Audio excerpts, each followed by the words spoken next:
예, 와주셔서 너무 감사드리고요. 그럼 우선은 주차했을 테니까 주차권을. 감사합니다. 네. 네, 그리고 저희 치료는 네. 그 자연적인 균형을 맞추는 데 중점을 두고 있거든요. 그냥 예, 그러니까 예를 들어서 이제 크게 내가 무슨 병이 있다라고 하는 거에 중점을 안 두고 더 크게 그러니까 우리 몸을 뭐 긴장시키고 하는 뭐 한의학에서 말하는 양, 그 다음에 양의학에서 말하는 교감신경, 그 다음에 착 가라앉게 만드는 한의학에서 말하는 그 다음에 양의학에서 말하는 부교감신경, 이 부분을 균형을 맞춘다는 거에 핵심을 두고 있고요. 그래서 본인이 그걸 느낄 때에는 와, 난 속도 너무 편하고 근데 컨디션 너무 좋고 그 다음에 잠을 잘 잔다는 게 이런 거구나 라는 걸 느끼게 해드리는 게 저희 목표거든요. 네. 그래서 우선은 시작은 오늘 원래 그 뭐 진단서랑 소견서 갖고 오시기로 했는데 9월 6일 날 병원 네네네네. 병원 진료 있어가지고 네네. 그때 제출하도록 하겠습니다. 네네네. 자, 그러면은 지금 어떠한 그 불편함이 있으신지. 지금 이제 뭐 원래는 네. 원래 처음에 그 병원에서 진료받기를 그 공황장애 진단을 받아가지고 8년 전에 공황장애 8년 전에? 예, 8년 전에 공황장애 진단을 받아가지고 약을 계속 복용하고 있었는데 그 증상이 점점 심해져서 이제 우울증이 온 거예요. 우울증은 그러면 언제부터?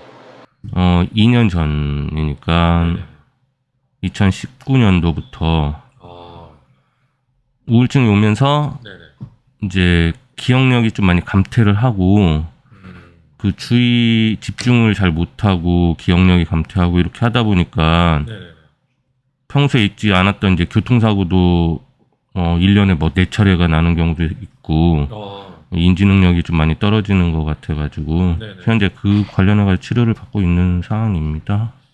그러면은 지금 거꾸로 거슬러 올라가면은 우선 기억력 감퇴는 어느 정도 수준인 거죠? 예전에는 정말 오래된 일도 기억을 했다고 하면 그 연령이 이렇게 나이가 되면서 그 감퇴하는 그런 것보다는 약 먹고 그런 거에 대한 작용인지 모르겠지만 만약 좀 전에 했던 얘기가 기억이 안 난다든지 내가 뭔가를 하려고 아주 중요한 일정이 있었는데 전혀 기억이 안 난다든지 메모를 해놔도 그 메모를 해놨던 것조차 기억이 안 난다든지 심각할 때는 그렇게 해도 되고. 그러면 그러니까 단기적인 기억만 지금 좀 문제가 있는 거지 장기적인 거는 장기적인 기억 같은 경우는 단기 기억이 없기 때문에 장기적인 기억 일부분이 이렇게 없어지는. 그러니까 이런 증상이 느껴졌을 때부터 생기는 기억이 어차피 처음부터 없었기 때문에 나중에도 자꾸만 그게 있었는지 없었는지 모르는 거죠. 그러니까 어차피 단기 기억이 나중에 시간이 지나면 장기 기억이 되는 거니까요. 네, 그렇게 되는 것 같습니다. 그러면 기억력 감퇴는 언제부터 느끼게 된 거죠? 1년 전이요. 1년 전? 1년 전 해가지고 심리 상담 받았었는데 거기서도 기억력이 그 우울증이 좀 심해지면서 기억력이 좀 많이 감퇴하고 공황장애 그 뇌에 어차피 작용하는 약을 장기 복용하다 보니까 그런 증상이 일어나는 것 같다라고. 그러니까 약 때문이라기보다는 우울증 때문에 생긴 일이라고 그쪽에서 보는 건가요? 그러니까 이제 공황장애가 심해지면서 그 뇌세포나 뭐 이쪽으로 좀 문제가 되지 않냐. 약보다는 그냥 그 질환 자체 때문에. 어떤 것이 문제다라고 딱 이렇게 말을 하기는 좀 어렵다고. 알겠습니다. 그럼 요즘 우울증은 좀 어때요? 우울증은 우울증도 심하고 아직. 네 아직 있고요. 그러면 공황장애는요? 공황장애 심합니다. 그러면 지금 그 치료는 어떤 걸 받고 있나요? 대학병원에서 그 약 처방 받아가지고 복용하고 있어요. 그러면 약 복용하는 거 말고 다른 뭐 건강식품이든 뭐든 다른 거 아무것도 다른 건 전혀 먹는 건 없고요. 알겠습니다. 복용하고 심리상담 받았었는데 1년 정도 심리상담 받았는데 네네. 거기서 심리상담관이 네. 해리성 기억장애가 일어나는 것 같다고. 이 우울증이나 이 약을 많이 복용하면 그런 게 일어나는 경우가 있다고 해서 이 일부분의 기억이 없어져 버리는 거죠. 네네네. 그럼 지금 건강식품이나 이런 것도 드시는 건 없고요? 네, 없습니다. 알겠습니다. 그러면 지금 저희가 쓸 수 있는 그러한 여러 가지 것들이 있는데 예전에 처음 우리가 얘기할 때 설명을 해드렸던 것처럼 우선 한약으로 해서 네. 좀 그 치료를 해드릴 텐데, 한약은 기본 포지션이 몸을 네. 아까 말한 것처럼 교감신경이요, 인삼이나 이런 것들이 들어가 있는 약을 통해 갖고 교감신경을 활성화시키고, 그 다음에 우리 몸에 뿌린 그 소화기 쪽을 안정시키는 그 두 가지 약을 기본적으로 꼭 쓸 겁니다. 네. 그 밖에 스트레스가 너무 심하다든지 순환장애가 있다든지 하게 되면 그거에 맞는 약을 쓸 텐데, 굉장히 단순하고 다 알려진 약을 쓸 거고, 환자분께서 원하실 때는 어떤 처방인지에 대한 얘기까지 다 해드릴 거예요. 아, 예, 알겠습니다. 그리고 부교감 신경을 위해서는 우선 저녁 6시 이후를 위해서 이제 그 준비된 건데, 그러니까 한약으로 해서 할까 했는데 계속 연구를 하다 보니까 우선 지금 이 햄프시드 오일인데, 햄프시드 오일 중에서 CBG가 다량으로 포함되어 있는 성분이 있는데, CBD 같은 경우에 효과가 굉장히 좋은데 CBG라고 하는 이 제품도 좀 효과가 꽤 좋은 것 같아서요, 이거를 권해드리려고요. 이거 같은 경우에 혹시 이거 들어보신 적은 있나요? CBD나 뭐 CBG나 뭐 햄프시드 오일에 대해서? CBD에 대해서는 들어봤어요. 아, 네네. 대마에서 추출한다는 네네네. 그 성분이 있다는 거는 알고. 혹시 그러면 본인이 한번 써볼 생각이나 이런 건 해보신 적이 있나요? 아니, 그거는 여기 어떤 거에 효과가 있는지는 몰라가지고. 알겠습니다. 우선은 치료는 방식은 그렇게 하는데, 몇 가지만 더 여쭤볼게요. 우선은 뭐 피부 쪽으로 해서 뭐 질환이나 이런 게 있으신가요? 뭐 매일 그런 건 아닌데 그 아토피가 좀 있어가지고요. 피부 가려움이 있을 때가 있는데 심한 편은 아니고. 약한 정도의 아토피. 알겠습니다. 심한 정도 아니고 일주일 뭐 사이에 뭐 긁던가 괴로웠던 적이 있나요? 최근에는 없었는데 한 달 이내에는 있었던 거. 한 달 이내는 있었고 일주일 전에 없었고. 좋습니다. 주로 뭘 잘못 먹던가 아니면 찬바람 맞았을 때 어떤 때 주로 가렵죠? 스트레스 받았을 때든 뭐 본인이 생각했을 때. 비를 맞았을 때도 비를 맞았을 때도 피부에서 발진이라고 하나요? 이렇게 네네. 올라오는 경우가 있기도 하고. 네네네. 특별히 어떤 것 때문에 음식 때문에 그런 건지는 잘 모르겠어요. 그러면 비 맞을 때 그렇다는 얘기는 혹시 찬바람이라든지 에어컨 바람 맞았을 때도 혹시 그럴 때도 있어요. 아, 네네. 그러니까 가렵다기보다는 피부 발진이 일어나요. 가렵진 않은데 빨갛게 올라온다고요? 긁었을 때 이렇게 올라오는 것처럼 피부가 이렇게. 묘기증 같은 게 네. 가렵진 않은데 딱 만져보면 언제 올라와 있지 하고 이렇게 올라와 있는 거예요? 알겠습니다. 그러니까 우선 중간중간에 우리가 대화를 좀 많이 해야 될 것 같은데, 네.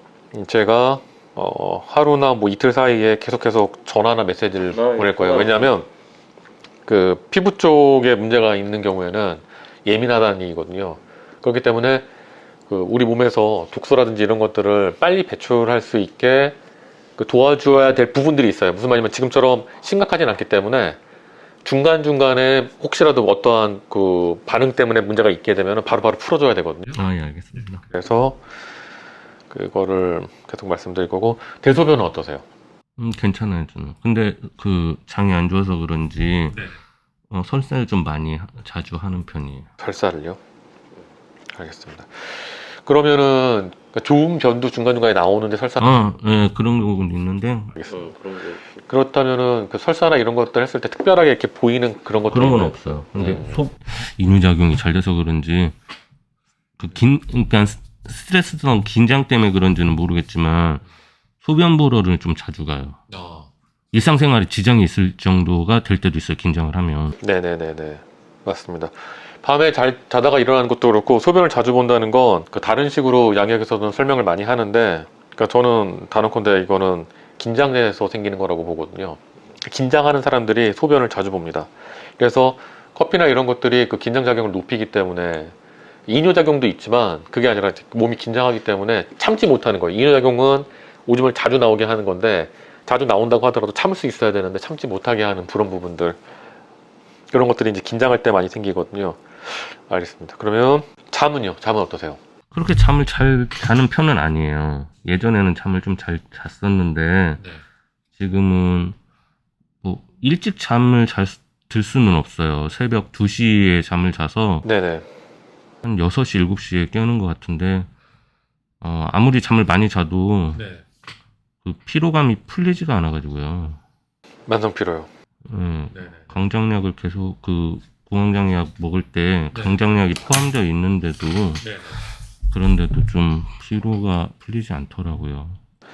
지금 제가 봤을 때는 우리 환자분께서 소화기 자체가 굉장히 안 좋으세요. 부어 있고 해서 네. 그렇게 되면 음식 먹는 게 나한테 흡수가 잘 안 되기 때문에 굉장히 먹는 거에 비해서 그 흡수가 안 될 수 있고 그다음에 음식은 어떤 걸 좋아하세요? 매운 음식? 매운 음식. 자, 이거 이제 치료 시작하시게 되면은 굉장히 담백하고 막 그런 음식만 드셔야 되는데 그러니까 우선은 제가 저번에 잠깐 그 얘기 나눴을 때 제가 한번 몇 개 말씀드린 게 있었는데 우선은 소화기를 완전히 진정을 시킬 수 있는 극단의 절제에 들어가야 되는데 한 보름 정도 네. 하셔야 되고요. 일반적인 아토피 환자들한테 많이 쓰는 방식인데 예, 그렇게 심하지 않으시지만 이 방법을 쓰셔야지만 우선 좀 진정이 되거든요, 소화기가. 예. 두 번째로는 약이나 이런 부분들에 대해서 이제 정확하게 좀 이렇게 드셔주셔야 되는데 가장 핵심은 결국은 그러니까 내 몸이랑 머리랑 같이 친해지는 그런 거 과정을 이제 저희 치료에서 가장 중요하게 여기거든요. 그러니까 두 개가 분리되어 있기 때문에 병이 생긴다고 보기 때문에요. 그 과정 하나하나를 말씀드릴 거고 그 다음에 과정 중에 약을 새로 지어야 된다든지 하는 한 보름에서 한 달 정도 뭐 이런 시간 말고는 우리 서로 만날 필요는 없고 네. 전화를 자주 할 때 아 이거는 조금 녹음했으면 좋겠다라고 하는 부분들이 있을 때 저희가 녹음을 해서 예 기억을 시켜 놓을 겁니다. 예 그래서 그 15일 정도 소화기를 건강하게 하기 위해서 제가 드리는 식단은 그 밥이요. 네. 쌀 어떤 쌀 좋아하세요? 혹시 현미를 좋아하세요? 아니면 그냥 일반 쌀? 현미 좋아합니다. 현미 좋아하시면 혹시 콩 중에 좋아하시는 콩이 있으세요? 완두콩이랑 다 좋아해요. 아, 다 좋아했어요. 잘 됐네요. 그래서 저는 주로 콩밥을 말씀을 드리고 있는데, 그래 거기에서 단백질이랑 탄수화물을 섭취를 하고, 그 다음에 기름은 해프시드 오일로 섭취해서 탄수화물, 지방, 단백질이 기본적으로 드시게 하고, 그 다음에 제가 일단 메시지를 남겨드릴 텐데, 비타민은 일주일에 한 번 드셔도 되고, 그 다음에 매일 드셔도 되고, 그냥 오늘 땡기면 그렇게 드시면 되는데, 일주일에 한 번 이상은 무조건 드셔야 됩니다. 아, 예, 알겠습니다. 그렇게 해서 비타민도 그걸로 해결을 하고 해서 그러니까 왜냐면 많은 분들이 식생활을 조절을 하게 되면은 굉장히 걱정을 많이 하세요. 아 내가 이거 영양분이 부족해갖고 뭐 큰일 나는 거 아닌가. 아, 그럼 비타민이라고 하면 네네. 종합 비타민도 네. 좋아하는데 어떤 거? 그러니까 종합 비타민인데 가루로 돼 있고 가격도 그 굉장히 착한 그런 제품이 있는데요. 그러니까 평생을 아, 추천해 주시는 제품이 있어요? 네네네. 아, 예, 예, 알겠습니다. 평생을 그 비타민 만드신 분이 만드신 건데 유명하진 않은 제품인데 예, 꽤 괜찮습니다. 아, 예, 그 알겠습니다. 제품을 권해드릴 테니까 그거 드시면 되고요.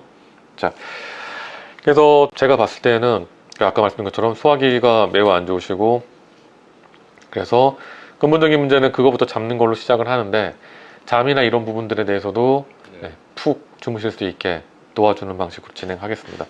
그래서 우선은 제가 약을 가져가 왔는데 이제 아침에 드시는 약은 네. 양이 좀 많습니다. 그래서 그 하루에 2번 드시는 건데요. 네. 일어나시자마자 한 번 드시는 거랑 네. 그 다음에 저녁 6시 이전에 한 번 드시고 우리가 그 저번에 잠깐 말씀 나눴을 때 야근 자주 하신다고 했는데 네. 야근할 때 몸 관리는 어떻게 해야 될지 이걸 좀 상의를 해야 되는데요. 네. 야근은 그 몇 시부터 몇 시까지 하시는 거죠? 저녁 6시 30분부터 다음날 7시 30분. 다음날 7시 30분. 자, 그러면은 어떻게 하면 좋을까요? 우선은 저녁 드시고 이제 야근을 시작하실 텐데 간식 같은 거나 이런 것들은 될 수 있으면 안 드시는 게 좋거든요. 네. 이차를 할 땐. 네. 그러면 생으로 이제 하셔야 되는데 이게 가능하실까요? 아니면 중간에 좀 드시는 게 나을까요? 안 먹어도 될 것 같은데요. 어차피 저녁 먹으면 네네. 그 중간 타임에는 굳이 안 먹어도. 왜냐하면 지금 그 콩밥만 드시기 때문에 좀 약간 굉장히 배가 고프면서 딸릴 수가 있습니다. 그래서 소화기는 좋아지는데, 그러니까 소화기를 진정시키면서 그 다음에 그 다시 되돌릴 수 있는 굉장히 좋은 방법이긴 한데 반대로 얘기하자면 계속 배고파요. 그래서 이때 정도 땡길 수가 있는데 그러면 콩밥 간식이나 이런 건 절대 안 되지만 콩밥 같은 거라도 요 중간에 한번 드시는 게 나을까요? 평상시에는 어떻게 드세요? 6시 반에서 7시 반 사이에 생으로 저녁을 때. 네. 저녁을 한 8시쯤에 사무실에서 그냥 먹었으니까요. 네네. 그리고 그 시간은 아침까지 있었으니까. 그러면 다른 거 전혀 안 드시고요? 예. 절제력이 굉장히 강하시네요. 그럼 7시 30분에 일 끝나고 그 다음에 어떻게 하죠? 집에 와서 바로 자나요? 아니면 아침을 드시나요? 아니 식사 안 하고 그냥 잡니다. 바로 자요? 그럼 몇 시에 일어나죠? 그건 대중 없어요. 대충 중간을 잡으라면요. 중간. 예를 들어서 뭐 12시에 일어날 수도 있고 1시는 만약에 일정이 있으면 잠을 안 자요. 아예? 예. 아예 안 자고. 그런다고 해서 제가 이 날을 샌다는 것이 뭐 풀로 이렇게 막 꼬박 날을 새는 건 아니라서 중간에 잠깐 눈을 붙일 수도 있나요? 좀 휴식을 취할 수 있는 시간적 여유가 있기 때문에 네네네. 아침에 만약에 이제 그날 어쩔 수 없이 뭐 잠을 자지 못했다고 하면 퇴근하고 집에서 한 11시? 그 정도까지 자는 것 같아요. 오전 11시까지. 오전 11시까지. 알겠습니다. 11시, 12시. 그러면 아침 그건 없고 그냥 점심 때부터 하루가 시작된다고 볼게요. 대충. 네. 그럼 점심은 점심 그때부터 일어나자마자 바로 하나 드시고 약을 그 다음에 6시 전에 하나 드시고 하면은 이거는 뭐 그렇게 큰 문제가 없을 것 같고 저녁 다시 돌아가는데 그럼 요때 정도에 그러면 이렇게 하시죠. 우선 왜 이걸 여쭤봤냐면 그 기름을 드실 때 이게 몸을 이완시켜서 잠을 좀 잘 오게 할 수 있거든요. 제가 권해드리고 싶은 방식은 한 스포이드를 이렇게 누를 때마다 한 0.5mm 정도가 나오는데 일반적인 경우에는 한 0.5mm 정도면 충분한데 지금 그러니까 좀 푹 자고 하게 하기 위해서 한 3번 정도를 권해드리는데 시간은 1시간에서 30분에서 한 2시간 정도 사이 간격을 놨으면 좋겠거든요. 그러니까 시간은 30분일 수도 있고 40분일 수도 있고 그래서 2시간 사이에서 2시간 사이에서 3회를 그렇죠. 그러니까는 무슨 말이냐면 한 번의 간격이요. 30분 간격으로 놓을 수도 있고 40분 간격으로 놓을 수도 있고 본인이 하다 보면은 이게 적당하다 싶은 생각이 들 때가 있을 텐데 그러니까 만약에 30분마다 하게 되면 1시간에 다 먹게 되는 거죠. 한 번 넣고 30분 뒤에 한 번 넣고 또 30분 뒤에 한 번 넣으면 1시간 안에 3번을 하게 되는 건데 그거는 본인이 선택을 하시면 되는 건데 그렇게 했을 때 그 다음 날까지도 좀 약간 계속 이완된 상태로 있는 것 같다라고 하게 되면 좀 줄일 수도 있는 거고요. 그 대신 처음부터 조금 많이 했으면 좋겠는데 한 번에 많이 넣는 거는 이거 같은 경우에는 혀 밑에 넣는 게 가장 좋은데 삼키면 그 순간부터 소화기 지나고 간 지나고 하게 되면 많이 떨어지기 때문에 그러면 지금 이거를 먹었을 때 너무 많이 드시는 분들이 가끔 있어요. 그냥 짜놓고 하시는 분들이 있는데 그러면 몇몇은 혀 밑에서 흡수되지만 거의 대부분 넘어가기 때문에 너무 효율이 떨어져요. 그래서 이걸 하는 거고 그러면 요거 끝난 다음에 집에 오셔갖고 혹은 끝나서 이제 오시는 도중에 탑십마다 한 번씩 넣어서 1시간 안에 다 드시는 걸로 하는 걸로. 예, 알겠습니다. 우선은 시간 간격은 1시간으로 합시다. 30분 30분 해가지고. 네. 그리고 졸리면 바로 자기. 그럼 아침에 퇴근하고 와서도 네. 만약에 제가 저녁에 잠을 자기 전에 이렇게 먹는 것처럼 이때도 아침에 그렇죠. 먹는 거고 이제 잠을 자는 거예요. 그렇죠. 저녁 시간이 요 타임이 없어져 버리고 요때로 돼버리는 걸로 치자는 거죠. 네. 그렇게 해서 하고 그러면 이렇게 하는 건 어떨까요? 요 사이에 배가 고프면 한 번 드실 수 있는 걸로 한 끼를 드실 수 있는 걸로. 네네. 필요하면 먹을 수도 있고 안 먹을 수도 있다. 될 수 있으면 공복이 더 좋긴 하기 때문에 권하진 않지만 배가 고플 때 그렇게 하겠습니다. 왜냐하면 밥이기 때문에 분명히 공복이 올 수도 있거든요. 그때 이제 눈에 띄는 거 뭘 드시지 마시고 제 밥을 준비하고 있다가 하는 게 나을 것 같습니다. 그래서 제품은 이렇게 되어 있고요. 이런 류의 제품을 혹시 드셔보신 적은 있으세요? 프로폴리스. 프로폴리스 어떤 식으로 드세요? 프로폴리스는? 물에 희석해가지고 어떤 거. 네네, 좋습니다.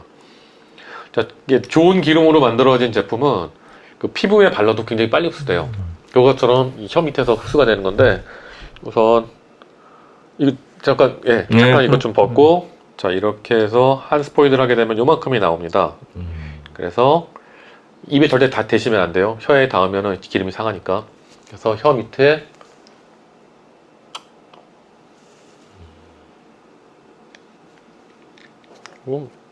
말하지 말고 계속 먹고 있으면 거의 5분에서 10분 내에 다 사라져요.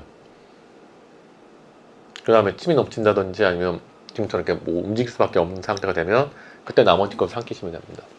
시범을 보이려고 제가 한번 썼지만 이거 선물로 드릴 거고요. 예, 감사합니다.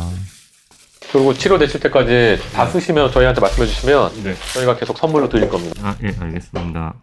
그리고 이 약은 아까 그 기운이 나게 해주는 그런 약이라고 말씀드렸는데 이거 같은 경우는 속을 편하게 해주는 약입니다. 그래서 저녁 6시 이후에 드시면 더 편안한 잠을 잘 수가 있어요. 그리고 요 지금 말씀드렸던 그 이 오일이랑 상관없이 편하게 드시면 되고 조금이라도 속이 안 좋다던가 예를 들어서 막 견디다가 그냥 애들이랑 친한 사람들이랑 같이 있다가 나도 모르게 과자 같은 걸 살짝 집어먹었더니 갑자기 속 이렇게 얌전하게 있다가 갑자기 물 먹었더니만 얘가 확 놀래더라. 그때 드시면 됩니다. 그러니까는 조금 속이 안 좋다던가 아니면 머리가 아프다든지 아니면 어떠한 증상이 있을 때 이 약부터 먼저 먹으면 거의 대부분 풀리는 경우가 많아요. 그러니까 저녁 때 6시 이후에 먹는 거랑 기본으로 하되 좀 필요하다, 속이 좀 답답하다, 아니면 뭐 머리가 아프다던가 아니면 설사했을 때도 하나씩 더 먹으면 좋습니다. 예, 알겠습니다. 네, 중간중간에 필요하면 저한테 꼭 전화해서 물어보시면 네, 되고요. 알겠습니다. 매일매일 통화할 거기 때문에 네. 그렇게 하시면 되고요. 우선은 이렇고요. 그 다음에 진행되면서 궁금하신 점이나 이런 게 있으면 언제든 물어봐 주세요. 네, 연락드립니다. 네네. 그럼 아까 말씀드린 것처럼 조금 정말 이거 되게 중요한 내용이다 싶으면은 네. 그 녹음을 좀 하겠습니다. 아, 예. 네네. 치료에 관계된 것만 예. 녹음을 해서 네, 여기 자료로 보관을 하겠습니다. 네, 알겠습니다. 예, 오늘 와주셔서 너무 감사드리고. 제가 감사드립니다. 네, 조심히. 네. 네. 조심히 가십시오. 알겠습니다. 감사합니다.